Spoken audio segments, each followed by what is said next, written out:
మనల్ని కాచి కాపాడి నడిపిస్తూ ఉన్నారు. అట్లాగే మరి దేవుని మహాకృపను బట్టి ప్రభువు మన విషయాలు అనేక విషయాల్లో దేవుడు సహాయం చేస్తూ మరి ప్రార్థించిన ప్రతి ప్రార్థనకి జవాబిస్తూ ఆయన నడిపిస్తున్న విధానాన్ని బట్టి అందరూ కూడా మరొకసారి గడిచిన వారం మరి ఒక అంశాన్ని మనం చూస్తూ ఉన్నాం. ఒక అంశాన్ని మనం know him make him known అంటే ఆయన్ని తెలుసుకోండి, అనేకులకు తెలియపరచండి అని చెప్పి మనం చెప్పడం జరిగింది. దేవునికి స్తోత్రం. మరి చూసినట్లయితే ప్రభు ఎవరో, మనం ఆరాధిస్తున్న ప్రభు ఎవరో మనకి తెలియాలి. ముందు ఏదో వస్తున్నాం వెళ్ళిపోతున్నాం అని కాదు. ఆ ప్రభు ఎవరు, ఆ ప్రభు ఎటువంటి వాడన్న విషయం మనకు అర్థమైతే మన భక్తిలో కూడా అనేకుల్ని ప్రభువుని చూపించగలుగుతాం. లేకపోతే మన ప్రభు చాలా పని చేయలేని వాడు, లేకపోతే కార్యాలు జరగవు అన్నట్లుగా, లేకపోతే వీళ్ళు ప్రభువుని నమ్ముకుంటే వీళ్ళు ఇంతే అన్నట్లుగా మన బ్రతుకలా కనపడదు. కాబట్టి ముందుగా మన ప్రభు ఎవరో మనకు తెలిస్తే మనం అనేకులకి ఏం చేస్తాడు, ప్రభువుని తెలియపరుస్తాం. దేవునికి స్తోత్రాలు చెల్లిద్దాం. దాని గురించి మనం వాక్యం చదువుకున్నాం. కీర్తనలో మళ్ళీ చెప్పను కానీ దాంట్లో కొన్ని విషయాలు. 100వ కీర్తన 3వ చరణం మనం చదివాం. 100వ కీర్తన 3వ చరణం మనం చదివాం. మన అంశం ఏమిటంటే ఆయనను తెలుసుకోండి, ఆయనను అనేకులకు తెలియపరచండి. ఆయన తెలుసుకోవాలి, ఆయన మనం తెలియపరచాలి. ఆయన తెలుసుకునే విషయం గురించి మనం మాట్లాడుతూ ఉన్నాం. మరి 100వ కీర్తన 3వ చరణంలో ఏముందంటే యెహోవాయే దేవుడని, ఎవరో యెహోవాయే దేవుడని తెలుసుకోండి, ఆయనే మనలను పుట్టించను, మనము ఆయన వారము, మనము ఆయన ప్రజలము, ఆయన మేపు గొర్రెలము. దేవునికి స్తోత్రాలు చెల్లిద్దాం. హల్లెలూయా. కాబట్టి మన యెహోవాయే దేవుడని తెలుసుకోవాలి, ఆయన మనం పుట్టించాడని తెలుసుకోవాలి, ఆయన వారము ఆయన ప్రజలమని తెలుసుకోవాలి, ఆయన మేపే గొర్రెలమని మనకు తెలియాలి. మరి మొదటిగా మనం చూసాం యెహోవాయే దేవుడని తెలుసుకోవాలని అంశం గురించి చెప్తున్నప్పుడు ఆయన ఏం చెప్పాడంటే నేను తప్ప వేరొక దేవుడు మీకు లేరు అని చెప్తున్నారు. అది ద్వితీయోపదేశకాండం 4:36 ఉంది. అయితే యెహోవాయే దేవుడు, ఆయన తప్ప మరి ఎవ్వరు కూడా లేరు అని చెప్పబడింది. ఎందుకు లేరు అంటే ఆయనే కార్యాలు చేసేవాడు, భయంకరమైన కార్యాలు చేసేవాడు, అద్భుత కార్యాలు చేసేవాడు, సూచక్రియలు చేసేవాడు. ఒక జనానికి ఆయన చేసిన కార్యాలు ఈ లోకంలో ఎవరైనా చేశారా అని చెప్పి మనం ఆ యొక్క ద్వితీయోపదేశకాండంలో మనం నేర్చుకున్నాం. దేవునికి స్తోత్రాలు చెల్లిద్దాం. ఆ తర్వాత ఆయన్ని ప్రేమించి ఆయన ఆజ్ఞను అనుసరించే వారికి ఆయన నిబంధన స్థిరపరుస్తాడని, 1000 తరాల వరకు కృప చూపిస్తాడని, ఆయన నమ్మదగిన దేవుడని, ఆయనను ద్వేషించే వారికి ఆయన ప్రతీకారం, తన్ను ద్వేషించు వారిలో ప్రతి వానికి, తన్ను ద్వేషించే వారికంట ప్రతి వారికి ఆయన ప్రతిఫలం ఇస్తాడని చెప్పి మనం నేర్చుకున్నాం. దేవునికి స్తోత్రాలు చెల్లిద్దాం. హల్లెలూయా. కాబట్టి మన దేవుడు ఎవరో ముందు మనకి తెలియాలి. ఆయనే దేవుడు, ఆయన తప్ప ఎవరు లేరని నీకు తెలియాలి. అలాగే ఆయన 1000 తరాల వరకు కృప చూపేవాడని నీకు తెలియాలి. ఆయన ప్రేమించి ఆయన ఆజ్ఞలు పాటించే వాళ్ళకు 1000 తరాల వరకు కృప చూపేవాడని, ఆయన నమ్మదగిన దేవుడని, ఆయన నిబంధనను స్థిరపరచువాడని, అలాగే చివరగా ఆయన ద్వేషించే వారికి ఆయనే ప్రతిఫలం ఇచ్చేవాడని చెప్పి మనకు తెలియాలి. అలాగే చూస్తే ఒక వృత్తాంతం మనం చూద్దాం. 1 రాజులు 18వ అధ్యాయం 39వ వచనం నుంచి, 18వ అధ్యాయం మొదటి నుంచి కొన్ని వచనాలు, అవన్నీ మీతో చదివించను కానీ కొన్ని మాటలు చెప్తాను. మరి ఇక్కడ ఒక సందర్భం ఏం రాయబడి ఉందంటే అహబు అనే ఒక రాజు ఉన్నాడు. అహబు రాజు సమయంలో వింటున్నారా, దేవుడు మరి ఏలియా ద్వారా చెప్పించి 3.5 సంవత్సరాలు వర్షము పడల. 3.5 సంవత్సరాలు వర్షము పడలేదు. ఆ వర్షం పడిన సమయంలో విధవరాలను పోషించడం ఇవన్నీ కూడా మనకు తెలుసు. ఆ తర్వాత దేవుడు ఏలియాకి కనబడన్నాడు. అహబు రాజు భార్య యెజబేలు చాలా డేంజర్ క్యాండిడేట్. యెజబేలు యొక్క నైజం ఏంటంటే దైవ సేవకులు హింసించడమే యెజబేలు యొక్క నైజం. ఇప్పుడు కూడా యెజబేలు ఆత్మ పనిచేస్తూ ఉంది. ఎక్కడ చూసిన గ్రామాల్లో, ఒకప్పుడు గ్రామాల్లో యెజబేలు ఆత్మ లేదు, ఇప్పుడు యెజబేల్ ఆత్మ ఎక్కువైపోయింది, సంఘాల్లో కూడా యెజబేల్ ఆత్మ అయిపోయింది. చాలాసార్లు మన సోషల్ మీడియా వచ్చినాక చాలా సంఘాల్లో పాస్టర్లు విశ్వాసులు కొట్టుకోవడం, పాస్టర్లు కొట్టుకోవడం, చాలా వీడియోలు. అలాగే బయట ఉన్న అన్యులు పాస్టర్లను కొట్టడం, పేడ నీళ్ళు వేయటం, రకరకాలు. ఇవన్నీ ఏంటంటే ఒక దైవ సేవకుడిని ఎవరైనా దూషిస్తున్నారు, దైవ సేవకుడు పతనాన్ని కోరుకుంటున్నారు, దైవ సేవకుడిని ఓరవలేకుంటున్నారంటే వాళ్ళల్లో యెజబేల్ ఆత్మ పనిచేస్తుంది. యెజబేల్ ఆత్మ యొక్క నైజం ఏమిటంటే చాలామంది దేవుని ప్రవక్తలు చంపించటం ప్రారంభించింది. అది హేరోదుకు కూడా ఉంది. హేరోదులో కూడా ఒక స్పిరిట్ ఉంది, ఒక ఆత్మ ఉంది. అదేంటంటే దైవ సేవకులు యాకోబుని ఖడ్గంతో చంపించాడు, పేతురును కూడా చంపించాలనుకున్నాడు. కానీ సంఘం అడ్డుపడి ప్రార్థన చేసి పరలోకం నుంచి విడుదల చూపించింది. వాళ్ళ దేవుడు ఎవరో వాళ్ళు చూపించగలిగారు. దేవునికి స్తోత్రాలు చెల్లిద్దాం. ఆ సంఘం ఏం చేసిందో తెలుసు, అరే మా దేవుడు మాకు తెలుసురా, నువ్వు మా సేవకులను తీసుకెళ్ళి నువ్వు జైల్లో పెట్టి 16 మంది కాపలాన్ని పెట్టావు, చూడరా మా దేవుడు ఎవరో మేము చూపిస్తామని వాళ్ళ దేవుడు తెలుసుకున్నారు. వాళ్ళ దేవుడి యొక్క సత్తా వాళ్ళకి తెలుసు, వాళ్ళు ఆరాధిస్తున్న దేవుని యొక్క శక్తి తెలుసు. కాబట్టి ఆ దేవుని పాదాల దగ్గర కూర్చుని 16 మంది కాపలా ఉండి ఇనప గవిని ఇనప తలుపులేసి పెట్టినా కానీ వాళ్ళు ప్రార్థనల దేవుడు ఏం చేశాడో తెలుసా, పేతురును బయటికి తీసుకొచ్చాడు. దేవునికి స్తోత్రాలు చెల్లిద్దాం. ఈరోజు నీ దేవుడు ఎవరో నీకు తెలియాలి ముందు. దేవునికి స్తోత్రాలు చెల్లి. పక్కవారు చెప్పండి, నువ్వు ఆరాధించే యేసయ్య ఎవరో నీకు తెలియాలని చెప్పండి. లైవ్లో చూస్తున్న మీరు కూడా ఒకవేళ ప్రేమతో చూస్తున్నారో, లేకపోతే ప్రభు మీద ఉన్న లేకపోతే ఆప్యాయత, లేకపోతే ఆయన ఏదో కొంత అని కూడా కాదు, మీరు చూస్తున్న దేవుడు ఎవరో తెలుసా, ఆయన శక్తి కలిగిన దేవుడు. నీ పరిస్థితులన్నీ మార్చగలడు. ఏ మంచం మీద పడుకుని చూస్తున్నావో, హాస్పిటల్లో చూస్తున్నావో, ఎక్కడికి వెళ్ళి చూస్తున్నావో, ఒకవేళ చచ్చిపోవాలని చూస్తున్నావేమో, దేవుడు నీతో మాట్లాడుతున్న ఆయన సర్వశక్తి కలిగిన దేవుడు. ఆయనకు అసాధ్యమైంది లేదు. మేము ప్రకటిస్తున్న యేసు ఆయన జీవము కలిగిన వాడు, ఆయన సజీవుడు. నువ్వు పిలిస్తే పలుకుతాడు, నీ బ్రతుకుని మారుస్తాడు. It's a challenge. దేవునికి స్తోత్రాలు చెల్లిద్దాం. హల్లెలూయా. దేవునికి స్తోత్రాలు చెల్లిద్దాం. అయితే ఈ అహబు యెజబేలు కలిసి ఉంటున్నారు. యెజబేలు ఏం చేసిందంటే అందరిని చంపడం ప్రారంభించింది. అప్పుడు దేవుడు ఏలియాకి 3.5 సంవత్సరం కనపడి, నువ్వు వెళ్ళి అహబుకు చెప్పు, అహబును కలవమని చెప్పాడు. సరే అని చెప్పి ఈ లోపల ఏం జరిగిందంటే అహబు పక్కన ఒబిద్యా అని ఒక ఆయన ఉన్నాడు. ఈయన ఎలాంటి వాడు, లోకంతో ఉన్నా లేకపోతే యెజబేలు లాంటి భయంకరాలు పక్కనున్నా భక్తిని విడిచిపెట్టలా. దేవునికి స్తోత్రాలు చెల్లిద్దాం. గుర్తుపెట్టుకోండి, చాలామంది ఉంటారు లోకంలోకి వెళ్తే లోకంలో కలిసిపోతూ ఉంటారు, లోక పద్ధతుల్లో ఉంటారు, లోక నైజంలో ఉంటారు. మొన్న మా ఫ్రెండ్ వాళ్ళ నాన్నగారు చనిపోయారు, వెళ్ళా. పాత ఫ్రెండ్స్ అందరు కనపడ్డారు. ఒక్కొక్కడు అబ్బా బూతులు గీతులు మాట్లాడుతుంటే నేను అక్కడ ఉండలేకపోతున్నా, నా వల్ల కాదు. నేను అన్నాను మా ఇంకో ఫ్రెండ్తో మాట్లాడే, నేను అక్కడ ఏంటోరా నేను ఇమ్మడలేకపోయానంటే, అవునరా నీ లైన్ మారిపోయింది కదా, చాలా తర్వాత కలిసావు కదా, కాబట్టి వాళ్ళతో నువ్వు షింక్ కాలేవు, నీ దారి వేరు. అది అలాగుండాలి. దేవునికి స్తోత్రాలు చెల్లిద్దా. హల్లెలూయా, హల్లెలూయా. మనుషులు కావాలి, కానీ ఆ పద్ధతుల్లో మనం ఎంత మాత్రం కూడా.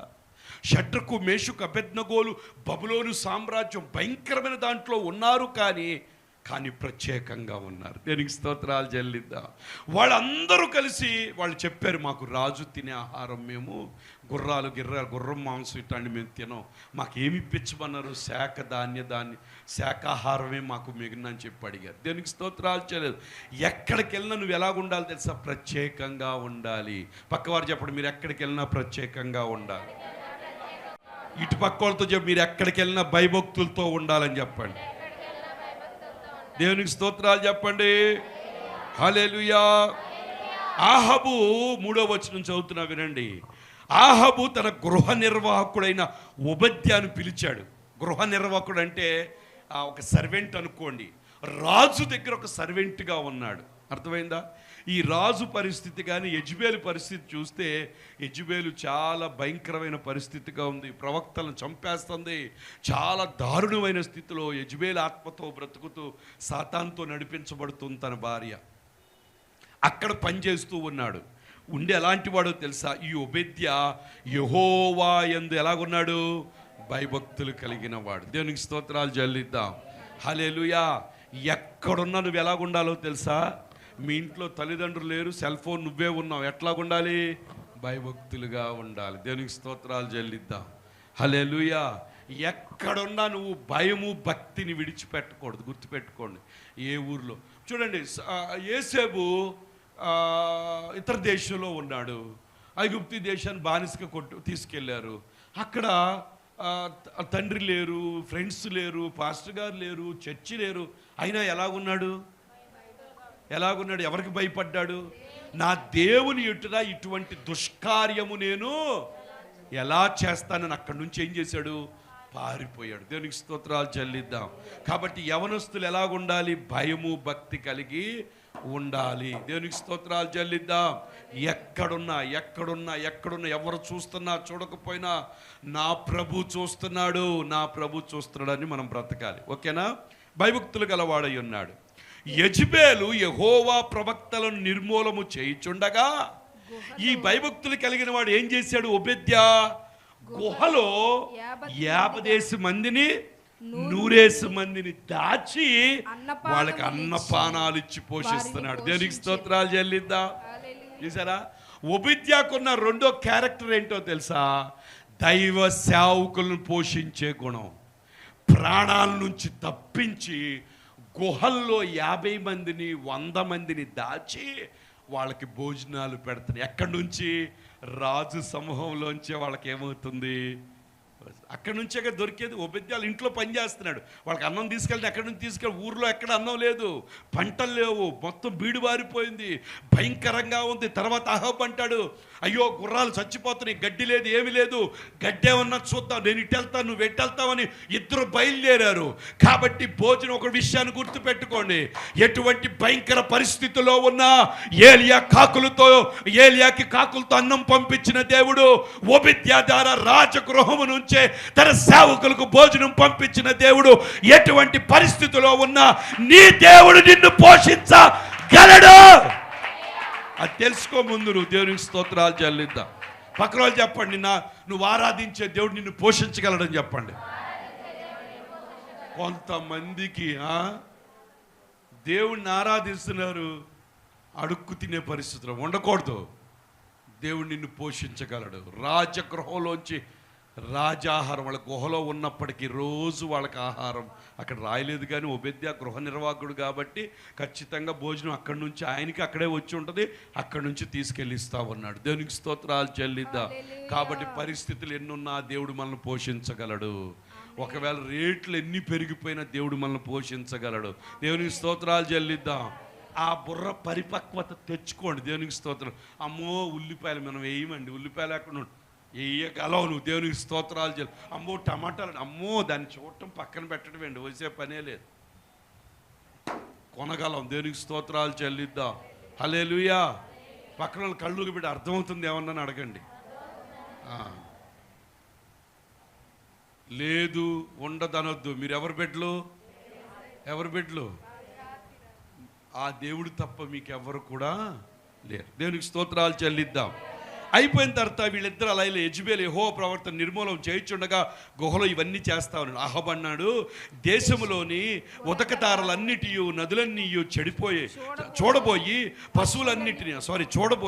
పశువులన్నిటినీ పోగొట్టు కొనకుండా గుర్రములను కంచరగాడిదలను ప్రాణముతో కాపాడుకొనుటకై మనం గడ్డి దొరుకునేమోనని తెలుసుకొనుటకు ఒబేద్యాకు ఆజ్ఞ ఇచ్చారు. కాబట్టి వారు దేశమంతటా సంచరింపవలనని చెరియొక పాలు తీసుకొని అహాబు ఒంటరిగా ఒకవైపు, ఒబేద్యా ఒంటరిగా ఒకవైపు వెళ్ళుతుండగా ఒబేద్యా మార్గమున పోవచ్చుండి ఎవరు కనపడ్డారు? ఏలియా కనపడ్డాడు. దేవునికి స్తోత్రాలు చెల్లిద్దాం. హల్లెలూయా. ఏలియాని అతను ఎదుర్కొని ఒబేద్యా అతనికి ఎరిగి నమస్కారం చేశాడు. చూడండి, కొంతమంది దైవ సేవకులు కనపడిన వందనాలు చెప్పరు. చూడండి ఏం చేశాడు. అందుకు నేర్చుకోండి. పాస్టర్ గారు ప్రైజ్ లార్డ్ పాస్టర్ గారు అన్నారు, హాయ్ బ్రో అంటారు. ఏమనండి కనపడగానే హాయ్ బ్రో అంటున్నారు. హాయ్ బ్రో కదా, వందనాలు పాస్టర్ గారు ప్రైజ్ లార్డ్ పాస్టర్ గారు. దేవునికి స్తోత్రాలు. నమస్కారము చేసి, నా ఏలినవాడా ఏలియా నువ్వే కదా అని అడిగాడు. దేవునికి స్తోత్రాలు చెల్లిద్దాం. నా ఏలినవాడా ఏలియా నువ్వే కదా అన్నాడు. అతడు నేనే అని చెప్పాడు. చెప్పగానే నీవు నీ ఏలిన వాని దగ్గరకు పోయి ఏలియా ఇచ్చటున్నాడని తెలియజెప్పమన్నాడు. నువ్వేం చేస్తావు తెలుసా? అహాబు దగ్గరికి వెళ్ళి ఏలియా ఇక్కడ ఉన్నాడని చెప్పమనగానే అహాబు ఏమన్నాడు తెలుసా? అందుకు ఒబెద్యా అంటున్నాడు, నేను చావాలనేనా? నీ దాసుడైన నన్ను అహాబు చేతికి అప్పగించున ఎలా? నేను చేసిన పాపం ఏంటి? నీ దేవుడైన యెహోవా జీవము తోడు నిన్ను చిక్కించుకోవడం వల్లని నా ఏలినవాడు దూతలను పంపించని ఒక్క చోటైనను లేదు, రాజ్యమైనను లేదు. ఒకటి వినండి, అహబేమో ఏలియాను పట్టుకోవాలని ప్రయత్నిస్తున్నాడు. ఏలియా వల్లే ఈ యొక్క క్షామం వచ్చింది, ఏలియా వల్లే వర్షం ఆగిపోయింది, ఏలియా అనబట్టేది జరిగింది. కాబట్టి ఏలియానే ఎలా పట్టుకోవాలని ఎతుకుతున్నాడు. ఎంత ఎతికినా అహబుకు ఏలియా దొరికాడా? దేవునికి స్తోత్రాలు చెల్లండి. పక్క రోజు చెప్పండి, సాతాను గడికి నేను దొరకనని చెప్పండి. ఇటు పక్క రోజు చెప్పండి, ఆడి ఎంత ఎతికినా నేను దొరకనని చెప్పండి. సాతాను గడికి నువ్వు దొరకవు, కానీ నీకు నువ్వు అప్పగించుకుంటే వాడికి దొరుకుతావు. నువ్వు నీ తలుపు తెరవనంత కాలం వాడు రాడు. నువ్వు పాపపు తలుపు తెరిచావా, వాడితో పాటు 20 దెయ్యాలు వేసుకొచ్చి నీ ఇంట్లో కూర్చుని నీ బ్రతుకుని బస్టాండ్ చేసేస్తాడు. దేవునికి స్తోత్రాలు చెల్లిద్దాం. హల్లెలూయా. అప్పుడు మన బస్టాండ్ ఎందుకంటే మేము టీ తీసుకుని వెళ్ళేవాళ్ళం. మీకు తెలుసా? వెళ్తే ఒక్కొక్కళ్ళ జీవితాలు స్టోరీలు విని రోగాలతో బాధలతో ఇళ్లల్లోంచి పారిపోయి వచ్చి ఎంతో భయంకరమైన పరిస్థితులను కన్నీరు కారుస్తుంటే వాళ్ళందరికీ మనం ప్రార్థన చేసాం. దేవునికి స్తోత్రాలు చెల్లిద్దాం. హల్లెలూయా. చూడండి, చోటు లేదని చెప్పాడు. 10వ వచనం, నీవు నీ ఏలిన వారి చెంతకు పోయి ఏలియా ఇచ్చట ఉన్నాడని చెప్పుమని వారికి ఆజ్ఞ ఇచ్చాను. అయితే ఆయన ఏం చేశాడు తెలుసా? నీ యొద్ద నుండి నీ పోవు క్షణమందే యెహోవా ఆత్మ నాకు తెలియని స్థలమునకు నిన్నో కొంచిపోవును. అప్పుడు నేను పోయి అహోబుకు వర్తమానం తెలియజెప్పిన తర్వాత నీవు అతన్ని కనబడి ఎడల అతడు నన్ను చంపివేయును. అలా ఆజ్ఞ ఇవ్వవద్దు. నీ దాసుడైన నేను బాల్యము నుండి యెహోవా యందు భయభక్తులు కలిగి నివసించువాడను. యెజబేలు యెహోవా ప్రవక్తల హతము చేయించుండగా నేను ఏం చేశారో తెలుసా? నా ఏలిన వాడే నీకు వినపడిన కదా, నేను యెహోవా ప్రవక్తలలో 100 మందిని గుహల్లో 50 మందిని దాచి అన్నపానములు ఇచ్చి వాళ్ళని నేను పోషిస్తూ ఉన్నాడు. చూసారా ఒబెద్యాకి ఎంత మంచి క్వాలిటీ. బాల్యం నుండి భయభక్తులు కలిగిన వాడు. రెండోది ఏంటో తెలుసా? దైవ సేవకులు పోషించే గుణం ఉన్నవాడు. మూడోది ఏంటో తెలుసా? దైవ సేవకులు హానర్ చేసేవాడు. దేవునికి స్తోత్రాలు చెల్లిద్దాం. హల్లెలూయా. దేవునికి స్తోత్రాలు చెప్పండి. ఇంకా 4వ గుణం ఏంటో తెలుసా? భయంకరమైన స్థితిలో ఉండి కూడా మరణానికి భయపడకోకుండా దైవ సేవకులను పోషిస్తూ ఉన్నాడు. దేవునికి స్తోత్రాలు చెల్లిద్దాం. యెజబెలుకి తెలిస్తే ఒబెద్యా పరిస్థితి ఏమవుద్ది చెప్పండి? ఏమవుద్ది? మామూలుగా ఉండదు.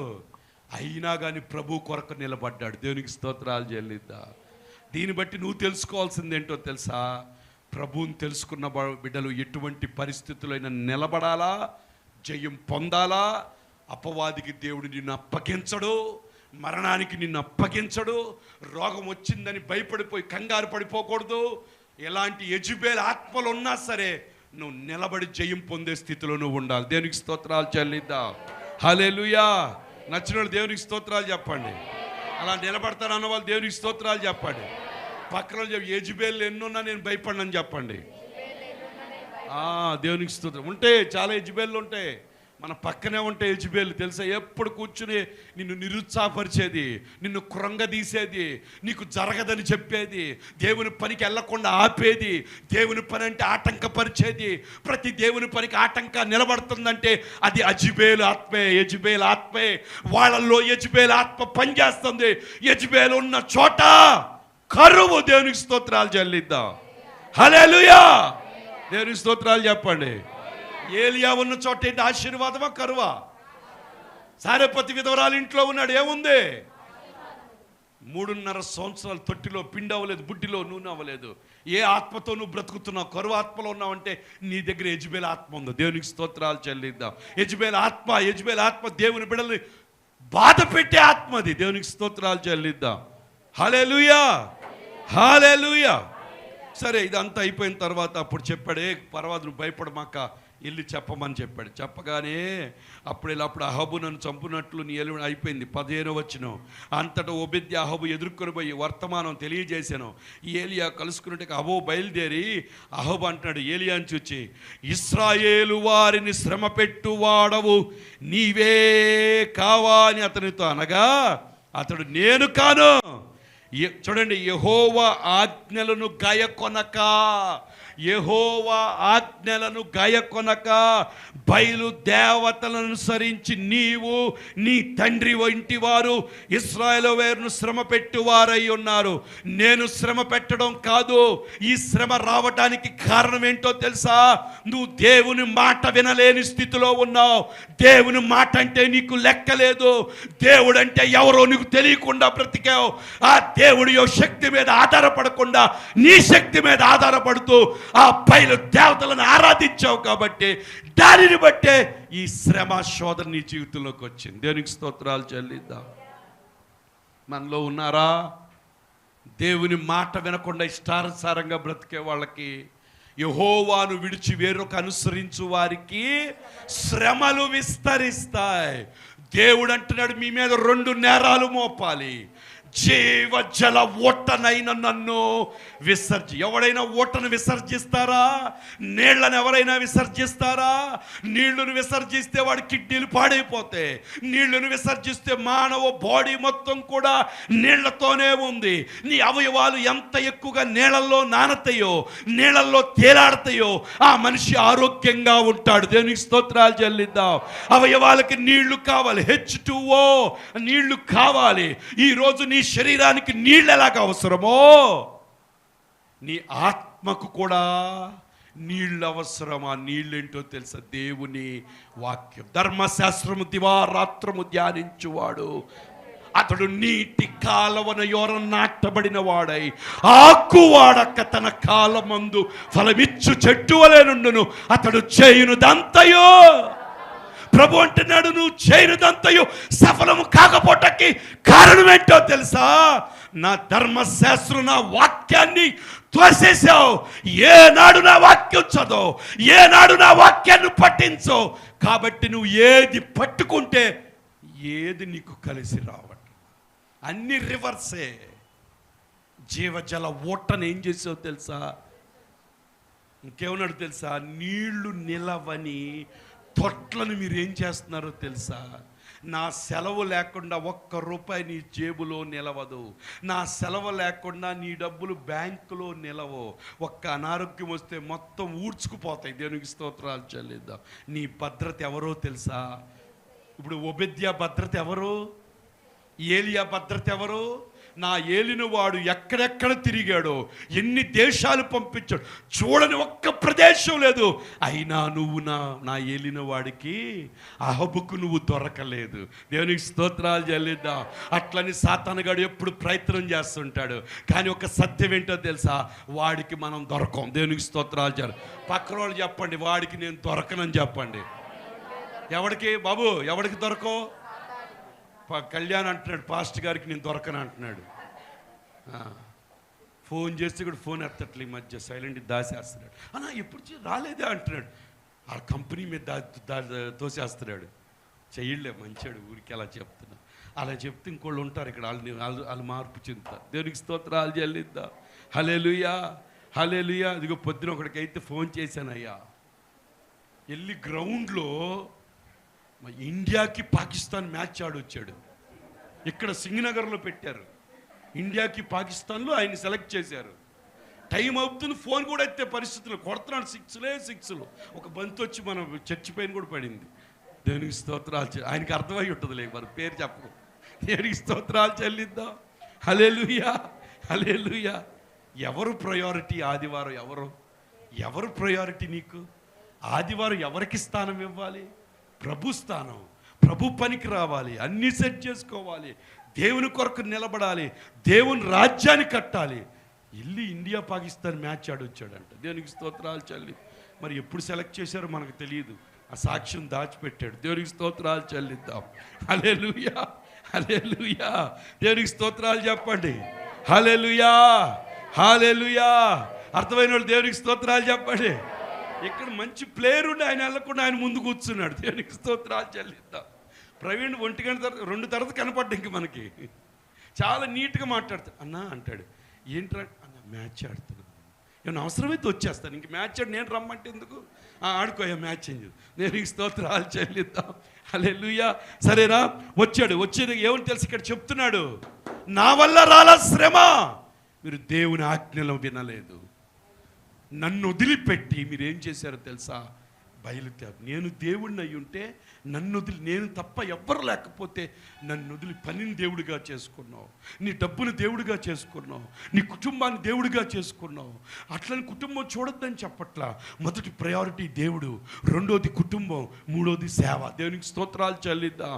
కుటుంబానికి ప్రాధాన్యత ఇవ్వాలి, ఇవ్వకూడదని చెప్పట్లా, కానీ కుటుంబమే దేవుడు అయిపోకూడదు. యేసయ్య నీకు దేవుడు, ప్రభు పనే నీకు దేవుడు. పైకి వెళ్ళిన తర్వాత ప్రభు అడుగుతాడు, నా కొరకు నువ్వేమన్నా చేసావా అంటే, ఏమోనయ్యా, కాదు చేశానయ్యా, ప్రతి ఆదివారం గుడి తుడిచానయ్యా, రోడ్డు మీద కనపడినందరూ సువార్త చెప్పానయ్యా, ఎంతమంది కొరకు ప్రార్థించానయ్యా, ప్రతి క్రమం మార్కుడు ప్రార్థించానయ్యా, మా సేవకులు ఊరెళ్తే బాధ్యతగా నిలబడి నీ శరీరంకు నేను నిలబడ్డానయ్యా, ఆయన ఇతర ప్రాంతాలకు వెళ్తే నేను నిలబడి నీ పని నేను చేశానయ్యా అని చెప్పే మొహం ఎత్తుకునే వాళ్ళకు ఉండాలి, కానీ తలకా దించుకునే వాళ్ళకు ఉండకూడదు. అప్పుడు దేవుడు నీ మీద చేసి బలా నమ్మకమైన మంచి దాసుడా అనే పేరు రావాలి. దేవునికి స్తోత్రాలు చెల్లిద్దా. హల్లెలూయా, హల్లెలూయా. అంతేగాని పారిపోకూడదు. దేవునికి స్తోత్రాలు చెల్లిద్దా. హల్లెలూయా. మీరు నా పని చేయండి, నేను మీ పని చేస్తాను. ఇక్కడ చూస్తే వాళ్ళకి ఎందుకు రావడానికి శ్రమ ఏంటో తెలుసా, వాళ్ళు దేవుని మాట వినలేదు, దేవునికి ప్రాధాన్యత ఇవ్వలేదు, వాళ్ళ దేవుడు ఎవరో వాళ్ళకి తెలియలేదు. తెలియకుండా వాళ్ళు ఏం చేశారు, బయలుదేరు. అందుకే ఈ శ్రమ మీకు వచ్చిందని చెప్పాడు. తర్వాత చూడండి, ఆహాబు ఇశ్రాయేలు అందరినీ దూతలను పంపి ప్రవక్తలు కర్మేలు పర్వతం సమకూర్చాడంట. ఏమని చెప్పాడు తెలుసా, ఇక్కడ ఏలియా జనులందరికి వచ్చి, ఎన్నాళ్ళు ఏలియా ఛాలెంజ్ చేస్తున్నాడు, ఎన్నాళ్ళు మీరు 2 మట్లకు మీరు ఉంటారు, 2 తలంపుల మధ్య, బయలుదేవత అయితే బయలుదేవతను ఆరాధించండి, యేసై దేవుడైతే యేసైని, యెహోవా దేవుడైతే దేవుడిని ఆరాధిద్దాం అని చెప్పగానే వాళ్ళందరూ ఎంతమంది వచ్చారో తెలుసా, మొత్తం కలిసి 450 మంది వాళ్ళు వచ్చేసారు. మొత్తం వచ్చినాక ఒక ఛాలెంజ్ పెట్టాడు. ఏమన్నా తెలుసా, ఇదిగో మీకు ఒక ఎద్దుని ఇస్తున్నా, కట్టెలు ఇస్తున్నా, మీరు చేయాల్సిన పని ఏంటంటే ఆ ఎద్దును ముక్కలుగా చేసి కట్టెల మీద పెట్టి పైనుంచి అగ్ని కొరకు ప్రార్థించండి. మీరు పొద్దున్న నుంచి సాయంత్రం వరకు మీరు ప్రార్థన చేయండి. అగ్ని వచ్చి దాన్ని దహించిందా, మీ దేవుడే మా దేవుడు, రుజువు చేసుకుందాం అన్నాడు. అలాగే నేను కూడా చేస్తాను అని చెప్పి, మొదట మీరే ఎక్కువ ఉన్నారు కాబట్టి 450 మంది మీరు కానివ్వండి అని చెప్పారు. సరే అని చెప్పి వాళ్ళందరూ వచ్చారు. 450 కర్మేలు పర్వతానికి వచ్చారు. ఇంకా పాటలు పాడటం స్టార్ట్ చేశారు, డీజేలు పెట్టారు, కొట్టుకుంటున్నారు, కొరడాలతో కొడుతున్నారు, ఒకడు కత్తులతో కోస్తున్నాడు, బళ్ళెలతో పొడుచుకుంటున్నాడు, సోలాలు రా రా రా అంటున్నాడు. పక్క నుంచి ఏలియా చేతులు కట్టుకుని చూస్తా ఉన్నాడు. నిద్రపోతున్నాడేమో, పిలవండి అంటున్నాడు. ఎక్కడికి షికార్కి వెళ్ళాడేమో, పిలవండిరా అంటున్నాడు. ప్రయాణంలో ఉన్నాడేమో, నిద్రమత్తులో ఉన్నాడేమో, లేకపోతే ఫ్రెండ్స్తో మాట్లాడుకుంటున్నాడేమో, మీ అరుపులు ఇంకా ఎట్టలేదు, ఇంకా అరవండిరా అంటే ఇంకా రెచ్చిపోయి వాళ్ళు కొట్టుకొని గిట్టుకొని చేసిన సాయంత్రం అయ్యేసరికి కూడా ఏమీ రాలేదు. జరిగింది చూడండి, ఏం జరిగిందో తెలుసా, ఈ ప్రకారము మధ్యాహ్నమైన చదవండి 29 చూడండి. ఈ ప్రకారము మధ్యాహ్నమైన తరువాత అస్తమయ నైవేద్యము అర్పించు సమయము వరకు వారు ప్రకటన చేయుచు వచ్చిరి గాని మాట అయినను ప్రత్యుత్తరం ఇచ్చువాడైనను లక్ష్యము చేసిన వాడైనను లేకపోయెను. దేవునికి స్తోత్రాలు చెప్పండి. హల్లెలూయా, హల్లెలూయా, హల్లెలూయా.